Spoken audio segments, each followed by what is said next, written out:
Hey friends, welcome back to my channel. Today we're expanding into another one of my favorite lenses with the incredible Canon RF, the 50mm, the 1.2. Like last week, you're not going to be bombarded with all the technical mumbo jumbo. You can do that in a quick Google search. For today, we're going to take a quick glimpse into some of the different images that I've captured with this lens. These are going to show you a variety of different lighting situations, different locations, different things you can capture. So if you missed out on my video on the 85mm, the 1.2 last week, be sure to capture that after you finish this one. Hi everyone, my name is Kate Passison. I am your wedding and portrait photographer turned photography business coach, and I'm so stoked that you're here with me. And if you haven't already, hit that subscribe button so we can hang out a little bit more often. If you're multitasking in your office, taking a big break to get a little bit more learning in, let's just dive right in. We're going to forget all the tech talk. This is all about those magical moments that this lens can really help you capture. It's like our secret weapon as photographers. The investment in this lens is not necessarily as much as some of the others out there, but it still runs at around $3,000, depending on your country and currency. So you definitely want to make sure it's going to be an asset to you and your business before you make that commitment, or it's a very, very expensive, pretty ornament. I must be honest, as a wedding photographer, I don't honestly pick this lens up very often. I thought I would, but I was surprised when I actually purchased it. That's not to say I haven't used it for weddings before, but because it's such a mid-range focal length, it's hard to get that variety of images that I need in small space. And when I'm outdoors photographing a wedding, there's distance between myself and the subject, and I can't always get there because there's maybe people in front of me, there's guests, they're watching the ceremony, and that's when the 50mm is just not long enough, and I have to resort to my 85mm.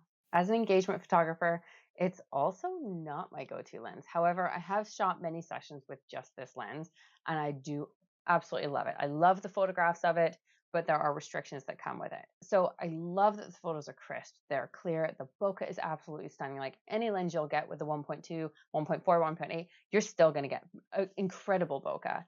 The one thing that draws me back from using this lens for an engagement shoot too often is that unless I'm dual shooting with a wider focal length, say like my 35mm or my 28-70, to get the variety of those distance I need is really challenging because your feet have to move so much.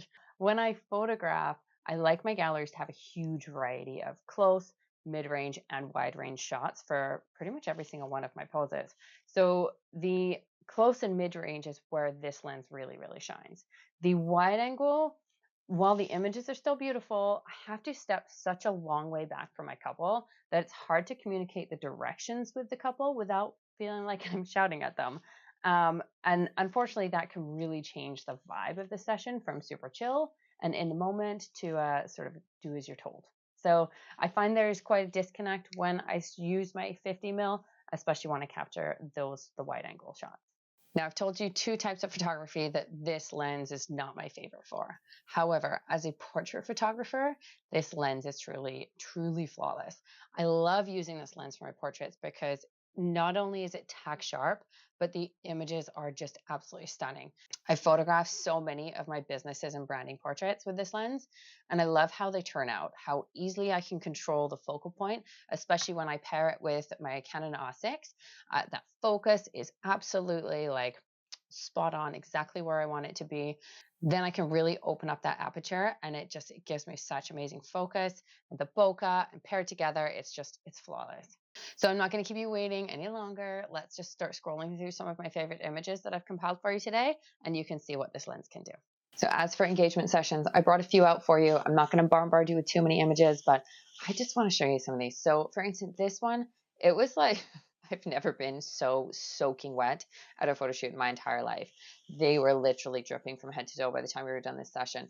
As you can see, like the rain, like the detail that this has picked up, and it's just, the background is as buttery as like the 85mm, the 1.2, and this was shot at the 1.4. Unless I really need that extra light in my sensor, I try not to go below 1.4. Most of the time it's 1.8, to be honest, because it's still like that much, just amazing. So I'm going to zoom in right here.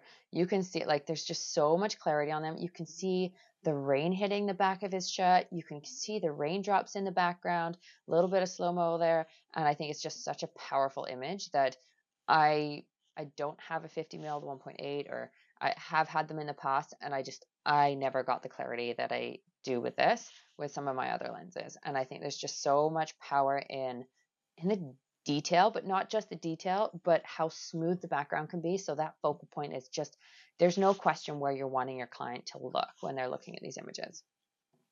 This one, okay, so this is not actually a engagement session. It's clearly like a little bit of blah, but I love this image because, you know, even the arm is slightly out of focus. The hair is a little bit out of focus, but when you pull in, oh, hold on, one sec, sorry, my zoom's a little bit haywire. When you pull into those eyes, like you can see those details in crisp, sharp. You can see that there's window panes behind me and it's reflecting. You can count her eyelashes. Like, I think it's just like so flawless.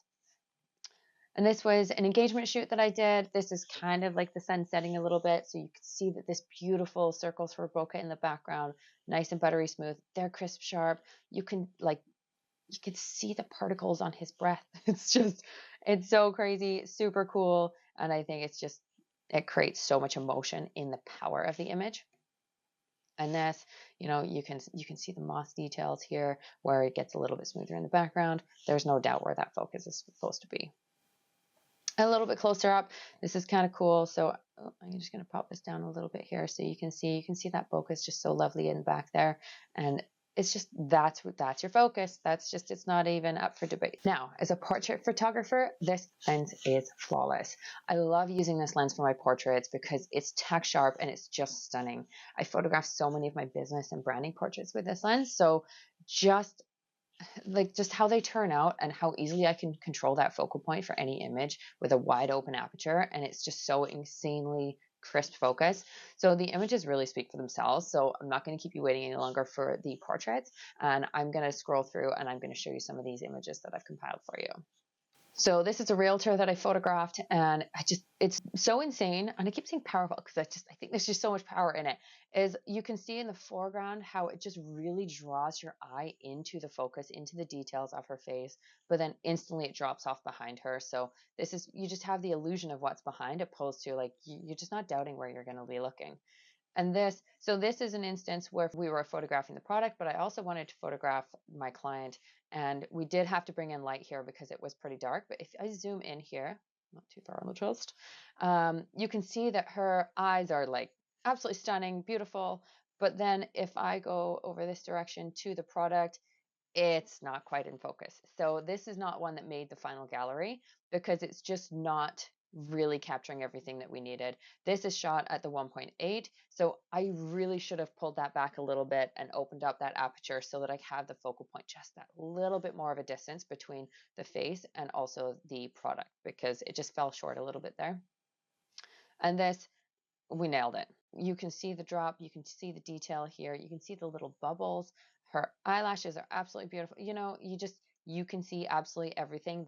That's where that focus. Same thing here. Guess is what she does. She's a hairdresser, people. And the details clearly here. This is a great filler photo because we can see who it is behind there, especially if you follow along with the client. And you can it's the same thing. It's absolutely stunning. Their focus, you've got the bokeh up in the foreground and the background. Even outdoors, it's great. So you can still see that you've got your city. It's a little bit more of a smoother cityscape in the behind, and the focus, even the hands and the leg, is just slightly out of focus. This is actually shooting at the aperture 2.0, similar distance. And this, smooth, love it. Like you got the shapes, you got the details, everything that you need is in focus is right there. This one's really cool. This is pretty close up. This is at 1.8. So if I zoom into her eye, you can see the veins in her eye. Let's see how close we can go. That's pretty cool.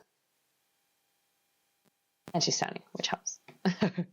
This is shot at 1.6. There's not much bokeh obviously in that. So it just shows the really great photo, even without those distances in behind. It still isolates the person. Same here. You can see that you zoom in here. Heck, you can zoom in and see that her eyelashes is not quite right. So you don't necessarily need to see those details, but having that's pretty amazing. This lens isn't as expensive as some of the other options on the market, though it is still a heavy purchase credit card, let's be honest. I suggest that you take this information that I've kind of thrown at you today Add it to all the 100 Google searches and YouTube videos you've watched. And if you can get your hands on one of these lenses, like any lens, if you make a big purchase, try and get your hands on it, because the feel of it, the weight of it, what you can capture with it is going to be different from what other people can capture too. So getting your hands on it could really change your opinion one way or another. But until you've tried it, making that big investment can be tough. Though, to be completely honest with you, I can't think of anyone that's picked up this lens and not instantly fallen in love. I hope this has given you some insight into the vibe that the 50mm, the 1.2 can really capture for you. Like any photography gear, if selected for the right style of photography, this could be a very valuable purchase to you by leveling up your photography, the style, your galleries, everything that you're outputting. It can really bring it up. And with that becomes different price points, different clients, different quality, everything. It just it snowballs. As always, I hope this video has helped you and given you insight into the photography world and the power of what great gear can do. If you haven't already, click over and you can watch my review of the 85mm, the 1.2 lens. It's very similar to this. It will show you what you can capture with the lens, opposed to all the little technical jumbo that you can pull up on Google. If you like this, I'll be coming out next week with a similar review on the 28-70, the 2.0, and then the following week, the 35mm, the 1.8. If you'd like to be notified of my upcoming videos, I'd love if you'd hit that subscribe button. Having you here with me today honestly makes me so grateful for you and your time. And I love being able to work with people that are in a similar boat that I was a few years ago. I hope you have an incredible day, and I hope to see you next time.